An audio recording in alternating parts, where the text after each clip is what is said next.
അബൂലഹബിന് എല്ലാ തിങ്കളാഴ്ചയും നരകത്തിൽ ശിക്ഷയിൽ ഇളവുണ്ട് എന്ന് നിങ്ങൾ നാട് നീളെ പ്രചരിപ്പിക്കുന്നു.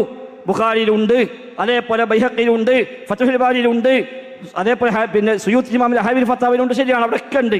അവിടെ എല്ലാം ഉള്ളത് അബൂലഹബ് നരകത്തിൽ ഇളവുണ്ട് എന്ന് അബൂലഹബ് പറഞ്ഞു എന്ന് അവിടെയൊക്കെ ഉള്ളത്. അതുകൊണ്ടാണ് ഞങ്ങളുടെ ചോദ്യം, അബൂലഹബിന് നരകത്തിൽ ഇളവുണ്ട് എന്ന് അബൂലഹബ് അല്ലാത്ത മറ്റാരെങ്കിലും പറഞ്ഞിട്ടുണ്ടോ? അബൂലഹബിൻ്റെ ആ വിഷയം അബൂലഹബല്ലാത്ത ആരെങ്കിലും പറഞ്ഞിട്ടുണ്ടോ എന്നതാണ് ചോദ്യം. ഇമാം ബുഖാരി റഹ്മത്തുള്ളാഹി അലൈഹി പറഞ്ഞിട്ടുണ്ട്, ഇബ്നു ഹജറുൽ അസ്ഖലാനി റഹ്മത്തുള്ളാഹി അലൈഹി പറഞ്ഞിട്ടുണ്ട്. ഫൈസി, ഞാൻ പറഞ്ഞല്ലോ ബുഖാരിയിലുണ്ട്. ബുഖാരി എന്താ ഉള്ളത്? അബൂലഹബ് പറഞ്ഞു എന്നുള്ളത്. നമ്മൾ ചോദിച്ചത് എന്താ?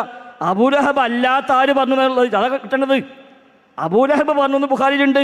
വിശുദ്ധ ഖുർആനിലെ ഫിറഔൻ പറഞ്ഞു അന റബ്ബുക്കുമുൽ അഅ്ലാ. അത് ഖുർആനിലുള്ളതാണ്. ഇവിടെ ഫിറഔനെ റബ്ബ് നിങ്ങൾ പറയോ? എന്താണ് ഫൈസിലൊക്കെ? ഖുർആൻ തക്ബീർ ചൊല്ലിങ്ങൾ എന്താ ചെല്ലാത്തത്? അന റബ്ബുക്കുമുൽ അഅ്ലാ ട്രെയിനിങ് ചെയ്തിട്ടില്ല ഞങ്ങൾ ഉച്ചക്ക് പോയപ്പോൾ. അന റബ്ബുക്കുമുൽ അഅ്ലാ എന്ന് ഫിറഔൻ പറഞ്ഞു ഖുർആനിലുണ്ട്. അതുകൊണ്ട് നമ്മൾ സിഎമ്മയുടെ മുതബിന് ഇത് തെളിവ് പറയാൻ പറ്റുമോ?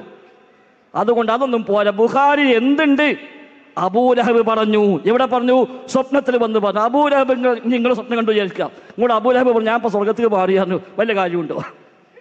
വല്ല കാര്യമുണ്ടോ? അതല്ല ചോദിച്ചത്. അബൂലഹബ് അല്ലാത്ത ആര് പറഞ്ഞു എന്നാണ്. നബി ഞങ്ങൾ പറഞ്ഞിട്ടുണ്ടോ? വഹി പറയാൻ കിട്ടിയിട്ടുണ്ടോ? അബൂലഹബിന് ഇളവുണ്ട് എന്ന് പറയേണ്ടത് ആരാ? അല്ലാഹ് പറയണം. അല്ലാഹുവിന്റെ വഹി പറയാൻ റസൂൽ പറയണം. അല്ലാതെ അബൂലഹബ് സ്വപ്നത്തിൽ എന്ന് പറഞ്ഞിട്ട് ഒരു കാര്യം മുസ്ലിമീങ്ങൾക്കില്ല എന്നാണ് സൂചിപ്പിച്ചത്.